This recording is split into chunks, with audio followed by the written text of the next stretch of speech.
Oh boy. He's going to take over the piano.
Good morning. That's an energizing start to our service. Thank you, Deb. Welcome everyone to the Unitarian Universalist Church of Spokane, where we join together to create a nourishing, liberal religious home and to champion justice, diversity, and environmental stewardship in our wider world, or as we say in short, to create community, find meaning, and work for justice. Welcome, as always, to all of you to this space. We embrace all that you bring with you, your uniqueness, your unique beliefs, your background, your lifestyle, your experiences, your differences. All that helps make you who you are is welcome here this morning. And this includes those of you who are worshiping in person with us this morning, as well as those of you who are live streaming with us. It's so wonderful to have all of you as well. So thanks to all of you for being here. Before we greet one another, I do have just a few announcements I want to let you know about. Firstly, a big thank you to everybody who was involved in yesterday's Pride Parade to represent our congregation at such an important show of celebration and solidarity in our community. And to all the volunteers who worked at our booth afterwards, thank you for that. And a big special thanks to the members of our Social Justice Coordinating Council for organizing this and for all of your hours of work yesterday too. So appreciate it very much. And then today, it turns out, is Race Amity Day. Julie, you know what this is. You've heard it, you read about it. Okay, good. Is Julie and everyone else like, what is it? What did he just say? Would you repeat that? Yeah, Race Amity Day. It's and so this is something that apparently 2 U.S. states have already adopted, as well as counties and cities increasingly across the nation. Race Amity Day is when we recognize and celebrate those moments in our history where Americans were able to overcome racial prejudice through association, amity, and collaboration. And if you want to learn more about it, our NAUA, or North American Unitarian Association Academy, is going to be hosting a program, Race Amity, America's Other Tradition. That's going to be on Tuesday, July 18th from 4:30 to 6:30. Again, you can access that by going to the NAUA website, and the link will be there. And this is going to be presented by Dr. Joyce Francis, who's a regular attendee on our Zoom, as well as a host for our Zoom on our first service. And Joyce taught international affairs at George Mason, Tulane, and American University, and is actually a member of Friends of Race Amity. So if you want to find out more about that, mark down that date, July 18th, 4:30 to 6:30 Pacific time. All right, now, today also happens to be a first for us. We are going to, on the second Sunday of each month, invite somebody from one of our committees or teams to come up and tell you why their team is the best team in the church, and you should become a part of it. So very happy to have Tom Mosier, who is the leader of our ushers team. Tom, welcome.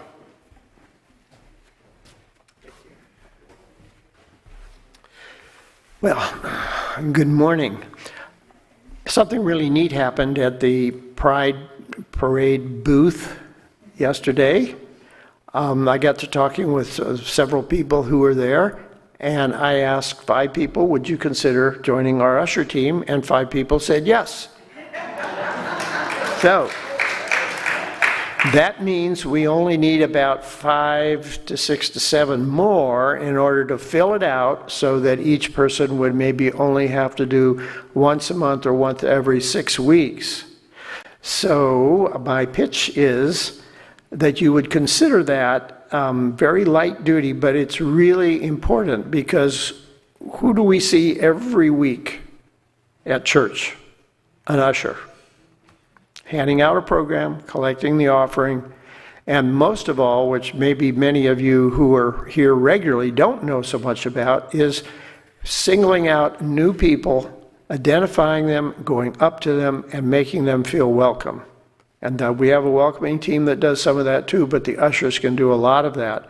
And that helps build our community and interest people in wanting to come back. I can't say much more than that, except it's a valuable team. It's present every Sunday morning, and we need about another 5 to 8 people in order to fill out our ranks. So I will be in the back, and I have a sign-up sheet. What's involved is getting your email address and your name, and Sue Sturitz sends out an invitation approximately every 2 months in order to plan the next 2 months, and you can choose which service you want to be at. And for the beginning part, we'll be matched up with a more experienced usher, and also we'll have an usher training session sometime in the next 4 to 5 weeks in order to get a little down to the details that go beyond just simply collecting the offering.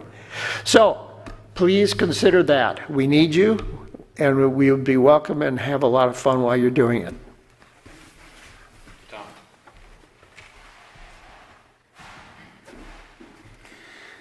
All right, thank you, Tom, and thank you to our ushers who have a very important role in our Sunday services. So we appreciate that and would love to have you join the team.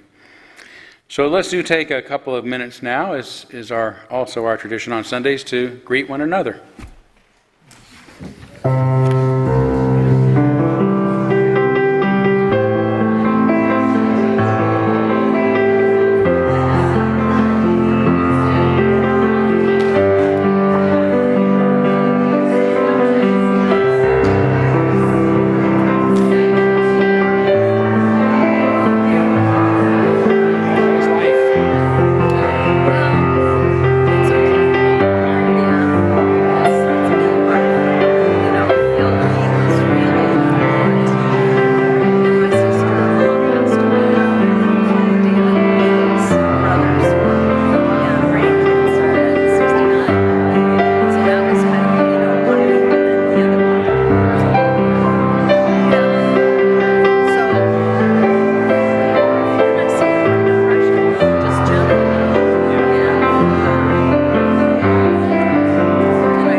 All right, and as always, I hope you'll stay around during our social hour to continue the conversation, but let's move forward now by lighting our chalice, the symbol of our unity and our solidarity, of our openness and our inclusion, of our community and our individual uniqueness. May this small flame be our offering of warmth to those who are cold and alone, and a light to those in darkness. May it be a flame that ignites justice in our world and a beacon of hope to those in need, and may it reflect at least a spark of truth wherever truth has been lost, and cast a healthy shadow of doubt wherever it's been found.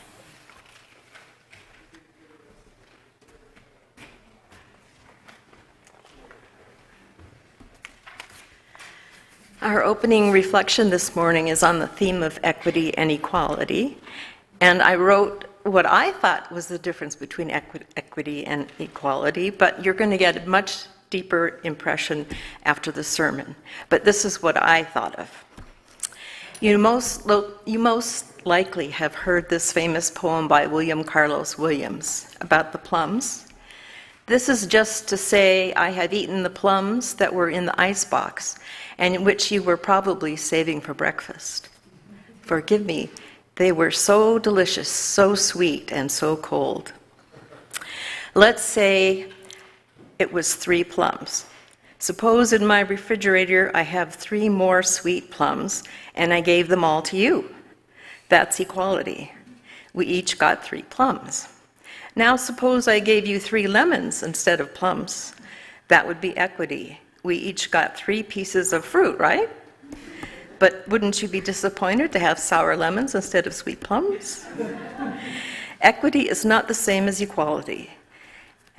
I hope that this is just one little taste, and I know that you will have another dimension when you hear from Todd later.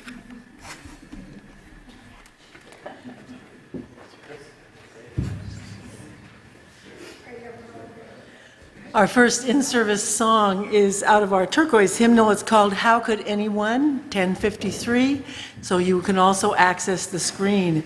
This one was written for all of us to internalize, but certainly and especially those who have been marginalized by whatever means. So please stand as you're willing and able to sing this with me.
We'll now kindle our candles of care for those who are most on our hearts and minds. And we will begin as we have been, lighting a candle on behalf of the people of Ukraine and that part of the world that are being most devastated by the violence there. And we do have a candle of celebration to light this morning.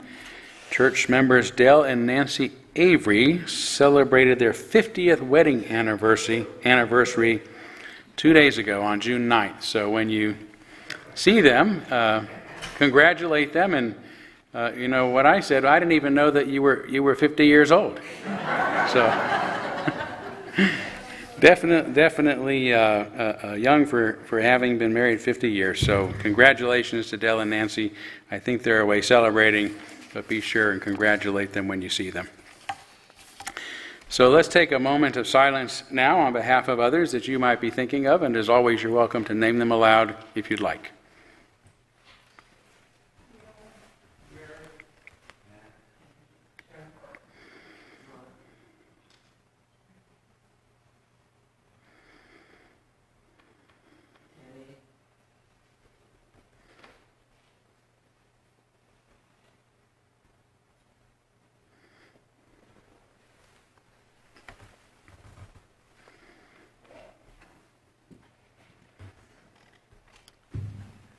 Those named aloud and those embraced in our silence, and all those who are suffering in our world at this hour, we hold in our community with compassion.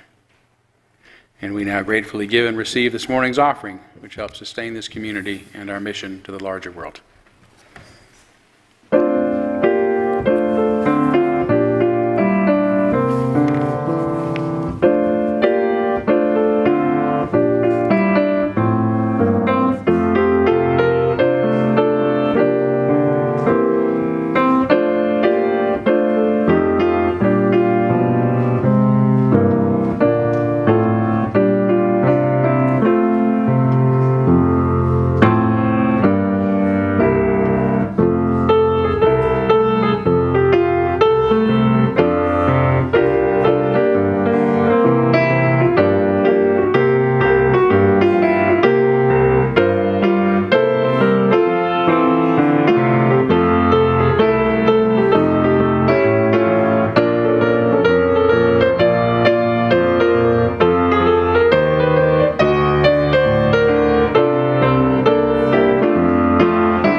Thank you, Maura. What a lively song to play. Thank you. Somebody's looking at you. He's looking at the floor. I think he's looking at you.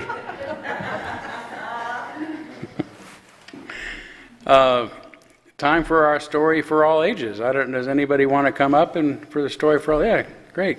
Come on up. All right. All right, we've got some more coming. I brought a friend as usual, so that'll help us out.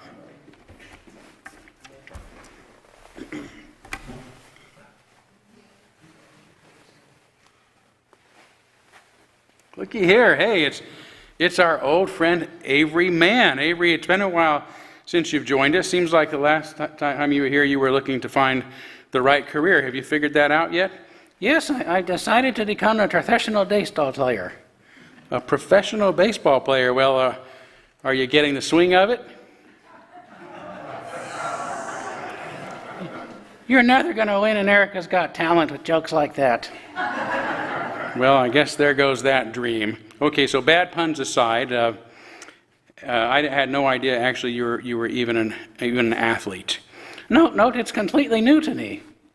Completely new to you. Okay, so it's completely new, and you want to be in the major leagues, but I take it you're not in the major leagues yet. Are you playing in the minors league? Well, not exactly. I see, the little leagues. Well, the littlest league. Oh, okay, so you really are just getting started. So how are you liking it so far? Well, I'm not sure it's going to work out. Well, why not? Well, it's just not fair. It's not fair. What do you mean it's not fair? Well, last game, Yeah? they threw 3 dolls to the dad or the Thorny, Uh-huh. and they let him hit the third doll, and run to third base. Well, they let him. Yeah, but when I was up to that, they struck me out on the third doll. Oh my gosh, Avery, they didn't let him hit the ball. He hit the ball because he's a good player.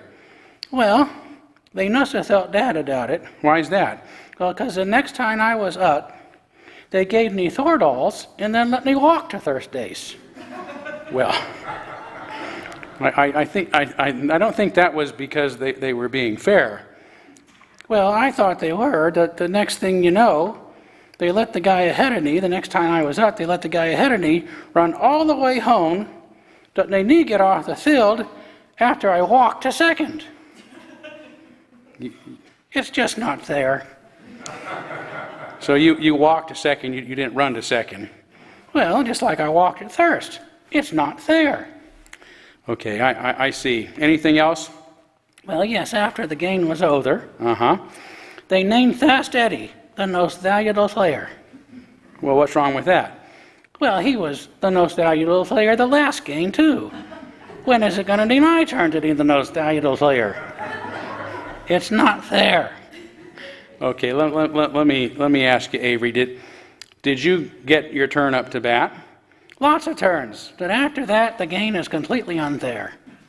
Okay, you see, Avery, in baseball, everyone gets a turn to go up to bat, but after that, it's really up to you to do the rest. You'll get better at hitting the ball and running home the more you work at it and play the game. So nobody lets you hit the ball or run home. You have to do that part yourself. Do you understand? No, I don't understand.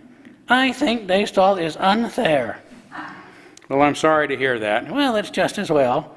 Who wants to play a game where they won't let you score?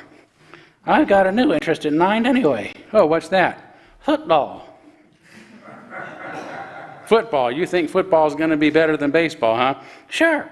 In football, everyone starts at the same time, from the same line, on a level playing field. Sounds pretty fair to me. Well, I see. You'll have to come back and let us know how that goes. Oh, I can hardly wait until it's my turn to get a touchdown.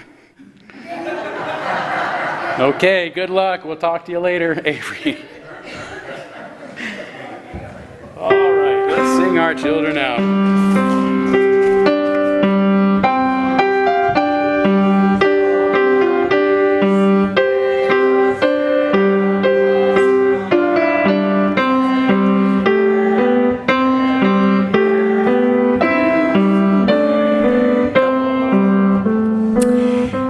the time in our service for meditation, I invite you to find a receptive posture with feet on the ground, eyes closed if you wish. Take some deep breaths while I lead you into silence with this poem written and adapted by me. Golden moments. Fleeting as a feather, these golden moments enrich our lives. The dandelion growing out of sidewalk cement, the morning chorus of birdsong, the contented sigh of a dog by your side, or the purr of a cat dozing in your arms, the way the moon looks between the pine trees, the lap of water on the shore, the feel of a sun-warmed flannel shirt when the air turns chilly, the happy giggles and screams of delight from children at play, the comfortable embrace of a favorite chair, and the pleasure of reading good writing, the hands held during a walk in comfortable silence, the mailbox surprise of a handwritten letter, the fact that this list really is endless, and we each can add to it, and so I think that you can think of your own golden moments as we enter into silence.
For our reading today, I'm going to invite you to join me in a responsive reading, number 557, from the back of your gray hymnal, number 557, and Deb is going to move towards the microphone, so those of you who are streaming with us can enjoy the full text of the reading, number 557. And I will turn to 557 instead of 657.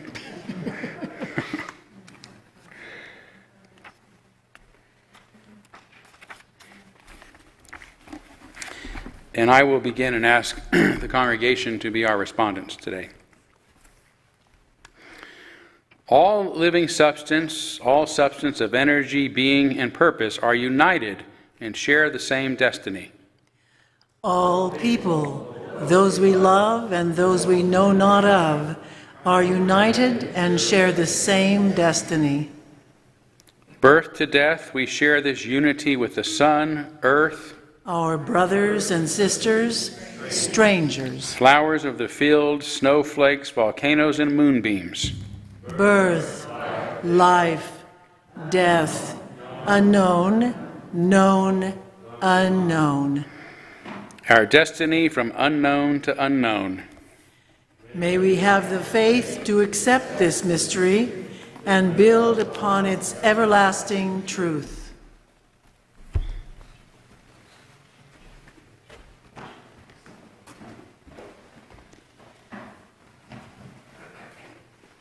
Good morning, everybody. Pete Seeger wrote the song I'm about to sing, "Oh, Had I a Golden Thread," long before the rainbow became, I think, an icon that suggested equality to everyone. And so I think he invented the whole idea. Wonderful singer, wonderful songwriter. Pete Seeger did this.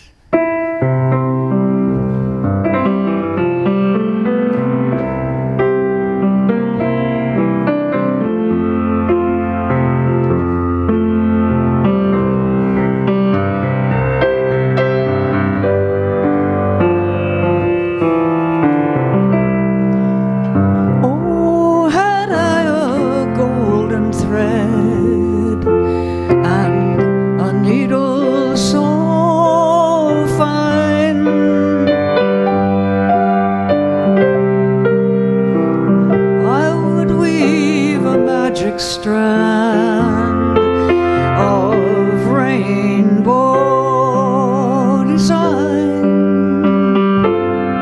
of rainbow design. In it I would weave the bravery of women giving birth, and in it I would weave the innocence of children over all the earth, children of all earth.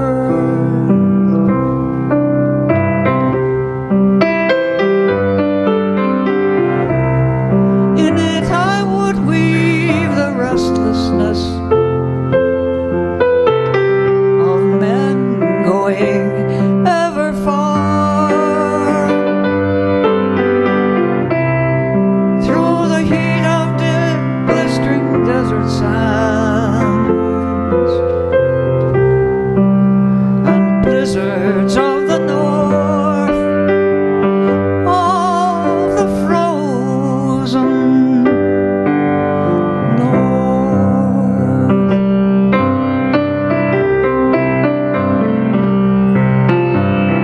Far over the water I'd reach my magic band to every foreign city, in every single land, in every land. Show my brothers and my sisters my rainbow design. Bind up this sorry world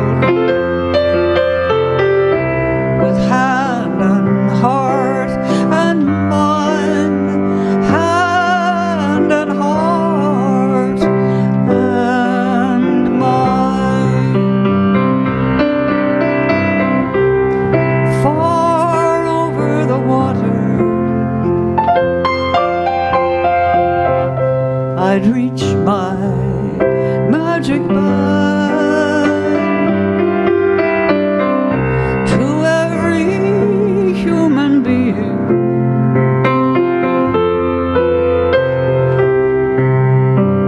so they would understand, so they'd understand.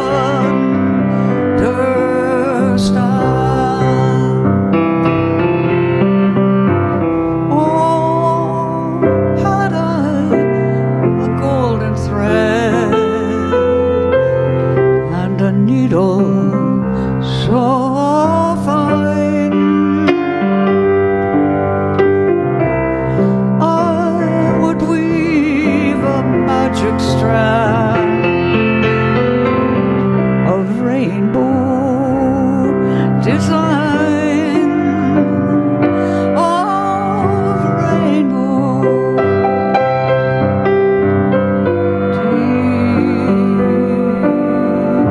design.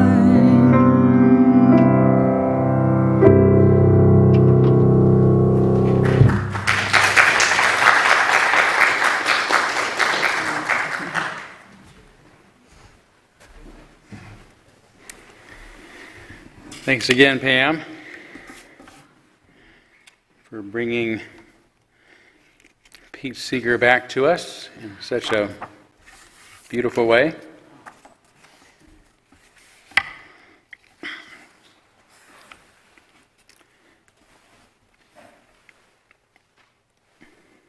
When Camille Foster, host of the Fifth Column podcast, was a guest on Real Time with Bill Maher a couple years ago, he said that the current emphasis on racial equity is something that is rather new, but seems to have taken the country by storm.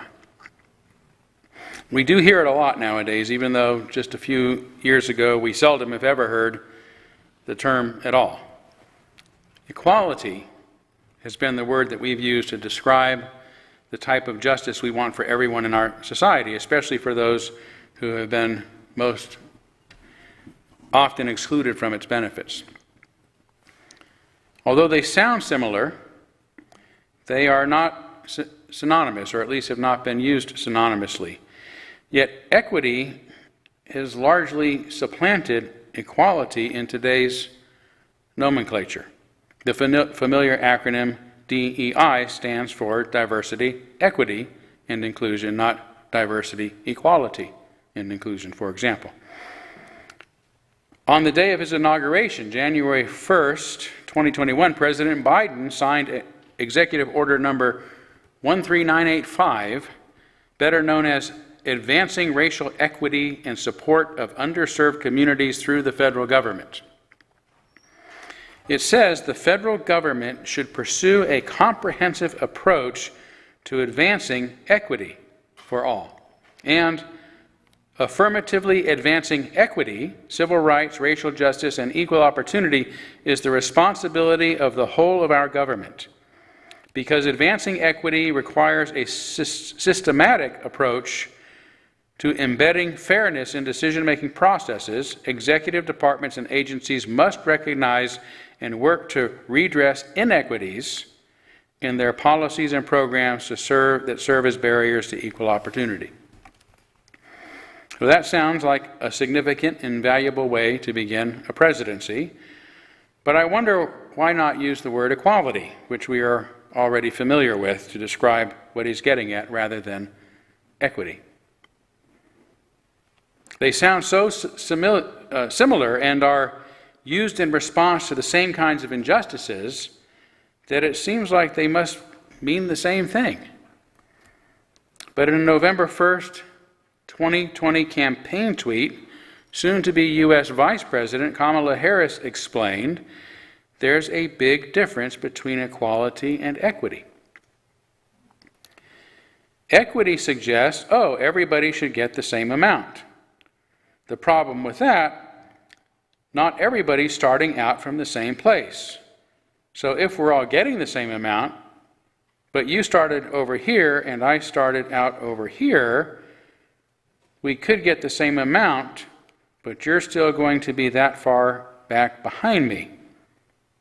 It's about giving everyone the resources and the support they need so that everyone can be on equal footing and then compete on equal footing. Equitable treatment means that we all end up in the same place. So on its surface, although a bit convoluted, that explanation sounds pretty good, and I didn't think much about the distinction until 3 years ago after having dinner with a local activist who said with some anger, "I hate the word equality. I think it should be obliterated from the English language. Equity is the word we should now be using." He then asked if I understood the distinction, which I did. But I also thought equity was supposed to coincide with equality, not replace it. That's when I began paying more attention to the meaning of the terms, at least as they're being used, along with their differences, and began to ask myself, does equality still matter? The first thing I did was look into their etymology, only to discover that they aren't that different and could easily be used synonymously. Equality comes from a Latin word referring to things like surfaces and numbers that are level and even, and became the root of the old French word equalité that was first applied to social justice during the French Enlightenment and has been the term used ever since in the struggle for equal rights. During the French Revolution, women's suffrage, racial equality, equal opportunity, marriage equality, and so on. Equité is another French word from the 14th century that is also rooted in the idea of evenness, but was more directly used to refer to evenness or even-handedness or fairness in human relations. And that's kind of been the distinction in our society. Equality tends to be used by those involved in social justice activities, wanting equality between people, and equity was then preserved for attorneys and Wall Street to really concentrate more on numbers. But otherwise, they're pretty synonymous. So the terms are not etymologically very different, although equity, again, has not been widely used in our society until recently. And I believe it is this relative unfamiliarity with the term that is the reason it's now being used to replace equality. As a word that sounds similar enough to it, many of us might not notice the subtle shift away from equality, although those pushing it admit, as Harris says, there's a big difference. Enough of a difference for at least one person to admit that he hates equality, wants it to be obliterated from speech and replaced with equity. So the Unitarian Universalist Association is doing something similar these days by replacing the word liberal with liberation. Ours has long been defined as a liberal religion. Now they are calling it a liberating religion.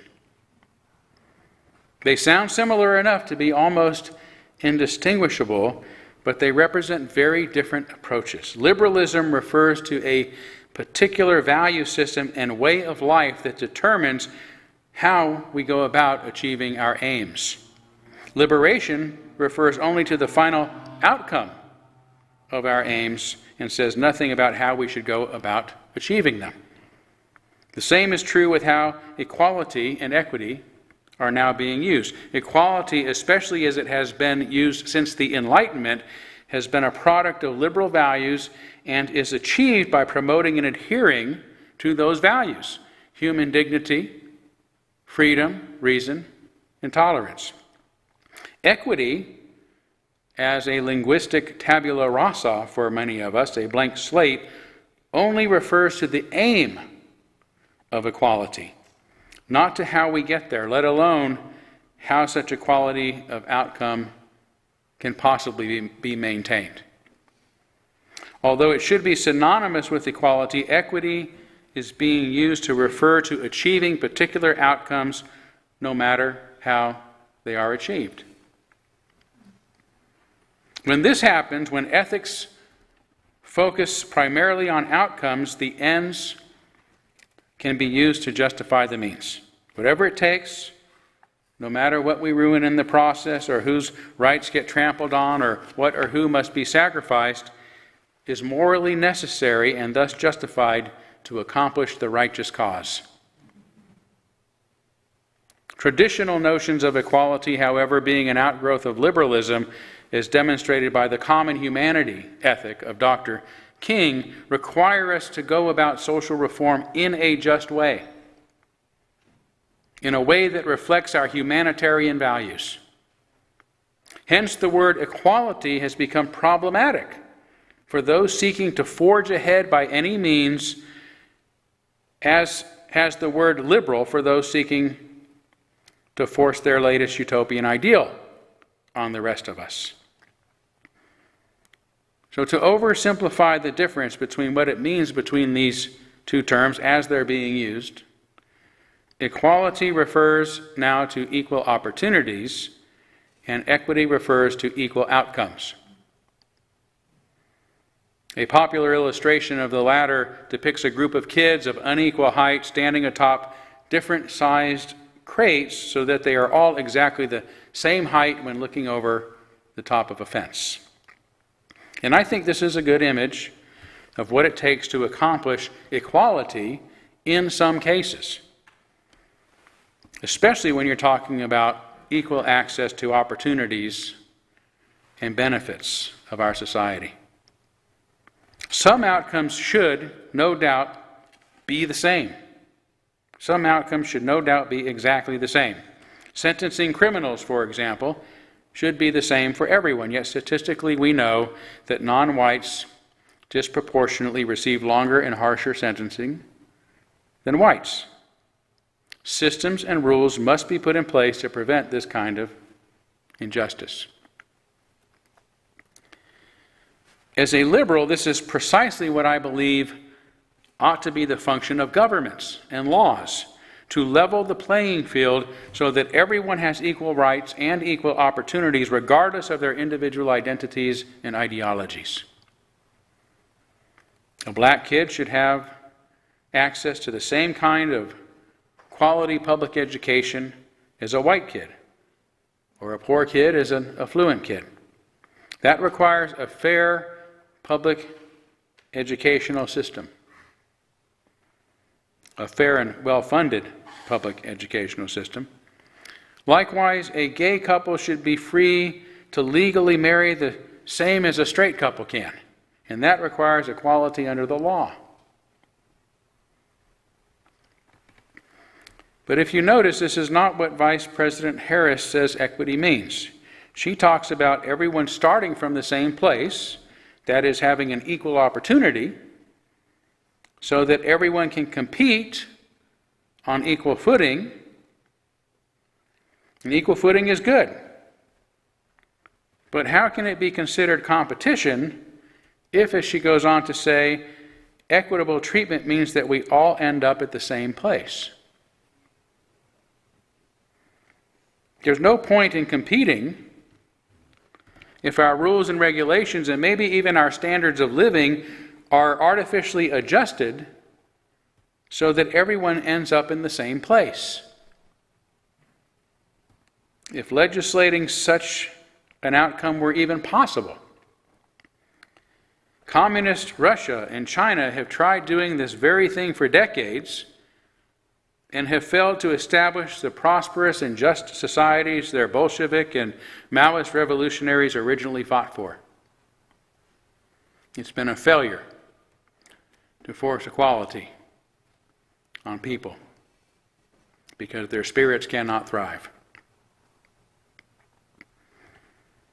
The liberal idea of government is that they should exist to guarantee, to protect equal rights for everyone, regardless of their individual identities and, again, ideologies.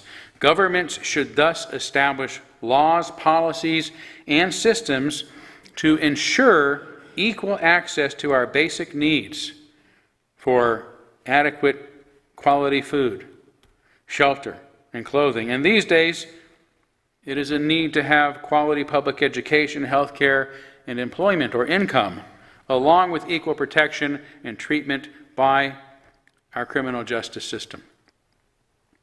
It means regulating industries, corporations, and special interest groups so that the pursuit of their interest don't undermine the welfare and environment of the rest of us. When governments fail to accomplish these things, they are failures, at least from a liberal perspective. From a liberal perspective, the government is not the problem, it is the solution, or at least it should be. All of these things covers the bottom half of Maslow's pyramid or hierarchy of human needs. If these needs are met, then it is up to the individual, not the government, to achieve the top part. The part that can lead to self-fulfillment and self-actualization for those who wish to take advantage of the opportunities society has, or at least should have, given them. But in North America, our governments often fail to achieve their proper function, leading to some having far more advantages than others, and to some not being able to achieve their full potential through no fault of their own. Because adequate systems, laws, and protections have not been put into place to assure that they have their basic physiological needs met, let alone a safe and secure environment and a sense of belonging within the greater community. And we can go to just about any community in the country now and look on the street corners and see why ours is a failed nation, a failed government. It is because of the failure of our governments to accomplish their raison d'etre, their reason for being, which has led to social inequalities. So that liberalism must be revived today because of its centuries-old commitment to the notion of equal rights that has long fomented and sustained our social justice movements, abolition, women's suffrage, civil rights, equal opportunity, gay rights, and so on. Focusing instead on equal outcomes at the expense of individual freedom and equality cannot be the solution. This again has been proven by the worst failures of the governments in Russia and China that have already tried this approach. In 1956, social psychologist Erich Fromm complained that equality today means sameness rather than oneness. I think this is also the way that equity is now being. The amount of income, the same kind of home, the same kind of clothes, and the same kind of opportunities that cannot be granted based on merit and individual abilities, but on simple numeric evenness. In the worst cases, to cite the examples of Russia and China again, people also end up having to have the same state-mandated ideas in speech. And, if you go over to Eastern Europe and look at the communities there post-communism, you see a weird blend of architecture. You see those old pre-communist buildings that are beautiful and tragically being destroyed in Ukraine right now. Architecture second to none. Then you have the communist concrete blocky buildings that are mammoth, that everybody lived in, same homes, gray concrete. You can't paint them because that would make you stand out as an individual. How dare you have a color? What are you trying to be somebody? Are you trying to be somebody different? That's not equality, right? They're equating it with sameness rather than oneness. And then you have the post-communist buildings, which are crazy looking, because everybody said, let's just let our spirits free, and we'll build stuff that's asymmetrical and wild and distinct, and so it's really weird. But in those big concrete buildings, which are still being used for housing, people have taken, because you can't pay, these things are, how big would you say they are, Julie? Blocks long, gigantic, multi-stories, and you can't possibly paint them, but they've taken these big, I'd say 10 to 20 foot swaths, and just paint a big green stripe right down one part of it, or a big yellow stripe, or whatever color they can get, to add some individuality to those buildings. And so we have to think about this when we start trying to apply these same philosophies anew, if they've already been tested, and we can see what the results have been. Because Maslow's pyramid requires us to have two parts, the basics, but also the freedom, the individual part. So that's a digression. This notion that equality means that everyone gets the same and is the same is also a rather childish way of thinking, because it seeks to make things fair, evening the score, if you will, by simply eliminating numerical differences.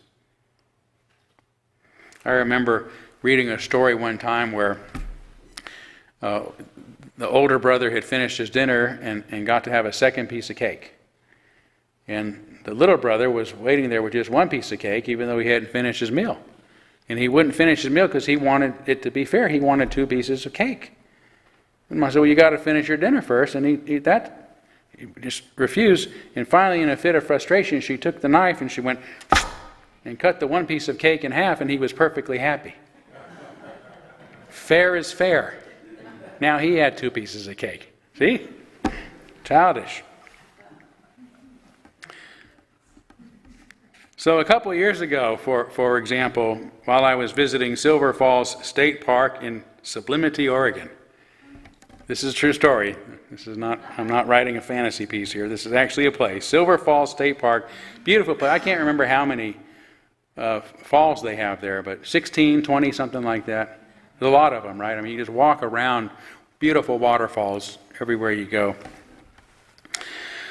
Anyway, I just happened at one point to pass this young boy who was shaking his fist while standing over a much smaller boy. And he said, "You're making me mad. There are no losers. Everyone is a winner." And I presume that this smaller boy had bested him in some small victory and was bragging about it, and the bigger boy didn't want to be addressed as a loser. And this is an idea that is being taught to a lot of children these days, that everyone gets a trophy or an award at the end of the competition, which to my mind makes the competition meaningless. It was also troubling to see this much larger kid shaking his fist to force his morality on the smaller kid. Authoritarianism and punitive thinking are also characteristics of the earliest and most immature stages of moral development. Equating equality with oneness, rather, means and is more complex than cutting a piece of cake in half. Equating it with oneness means that we consider ourselves equals even amidst our differences. Right? That's what we've been fighting for. Be they differences in identity or ideology, or differences in the abilities and accomplishments that make us exceptional individuals. This is the kind of equality that allows us to be one society in which we can care for each other by seeing ourselves as one community made up of lots of different kinds of people.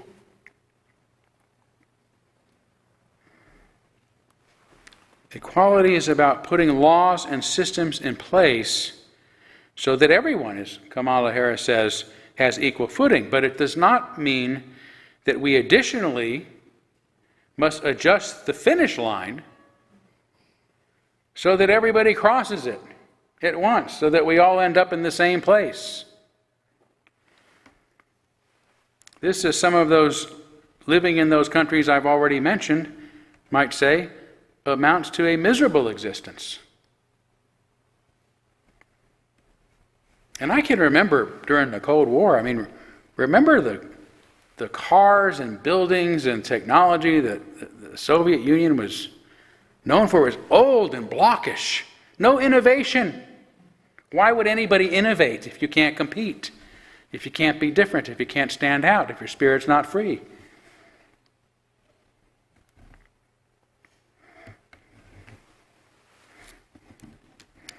Now, this isn't to suggest that everyone in our North American democracies are treated as equals. No, despite constitutions and other laws that declare that we are equals. But the problem is not that we aren't all exactly the same, but that too many of us, including our legislators, don't see us as one people, despite our differences. The problem is tribalism, based upon identity and ideology. It is a segregationist mindset that sees our differences as too big for us to ever surmount. Therefore, we have to stay away from each other, isolate into our own interest, and adopt philosophies of my-sidism.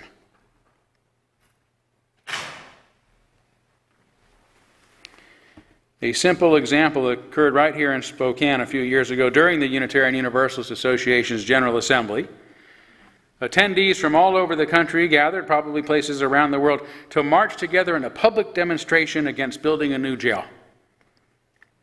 But before we could begin, the organizers ranked us from front to back, mostly based upon our identities.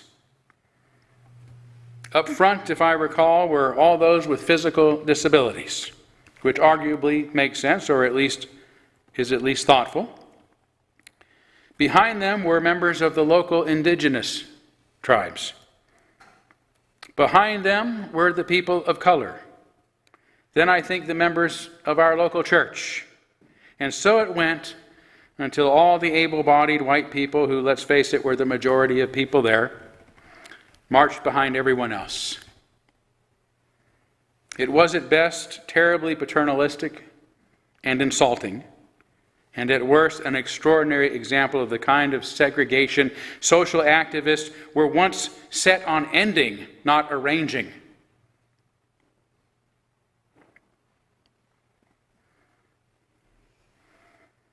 How sharply this contradicts with Dr. King's common humanity approach to social justice, which sought to end all segregation. I have a dream that one day this nation will rise up and live out the true meaning of its creed. We hold these truths to be self-evident, that all men are created equal. I have a dream that one day the state of Alabama, whose governor's lips are presently dripping with the words of interposition and nullification, will be transformed into a situation where little black boys and black girls will be able to join hands with little white boys and white girls and walk together as brothers and sisters. And walk together. This common humanity understanding of equality has gotten us far since 1963, when these words were spoken, these immortal words were spoken by Dr. King. Even if they haven't gotten us to the finish line yet. Speaking of Alabama, for instance, just this week, the U.S. Supreme Court struck a blow to race-based gerrymandering there, recognizing, just as Dr. King said, the self-evident truth that we are all created equal.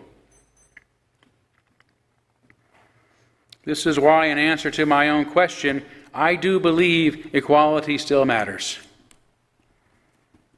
Perhaps today as much as ever, and it should not be obliterated from our language or completely replaced with a euphemism that may result in even worse injustices. We may not all end up in the same place. Most of us may not want to. That would be a boring and meaningless existence. Why? What would life be worth if we are fed and housed and clothed and protected, yet no longer free to pursue our own purposes or to prove exceptional as individuals?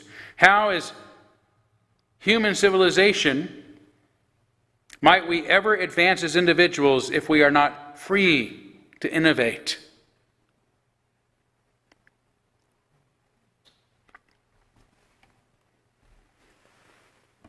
Rather, we should support each other along the way, no matter how different the directions our journeys might take us or where we might end up as individuals. Although things are a lot better today than they were in 1963, we still need little black boys and black girls to join hands with little white boys and white girls and walk together as sisters and brothers. We also need people of all colors and nationalities to do the same. We need gay men and gay women to join hands with straight men and straight women. We need Republicans and Democrats, conservatives and liberals to join hands as sisters and brothers. That's what we need. We need Russians and Ukrainians to join hands as sisters and brothers. We need Israelis and Palestinians to join hands as sisters and brothers. We need leaders, the leaders of nations like China and America, to join hands as sisters and brothers. And for that matter, we need North America to join hands with South America as sisters and brothers. Don't fence me in.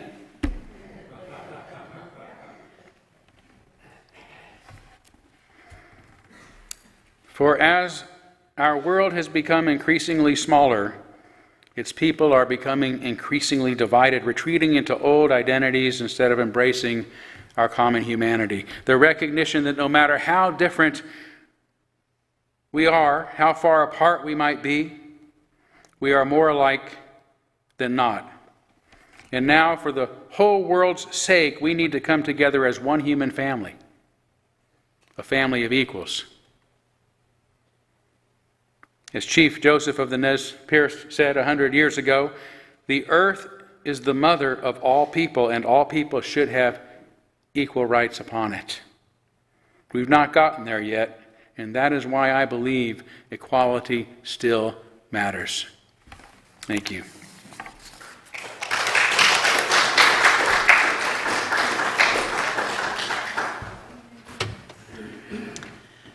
Our ending song was suggested by Nancy Avery, who has been a staunch member of our social justice team for many, many years and has done much work in Spokane and I'm sure other places. So we're going to stand and sing Lean on Me, number 1021. You can access the screen or your turquoise hymnal, 1021.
Our benediction is by Barbara Hamilton Holloway.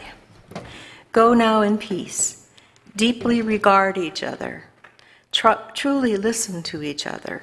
Speak what each of you must speak. Be ready in any moment to disarm your own heart, and always live as if a realm of love had begun. So be it. Amen. Blessed be. Salam alaikum and shalom.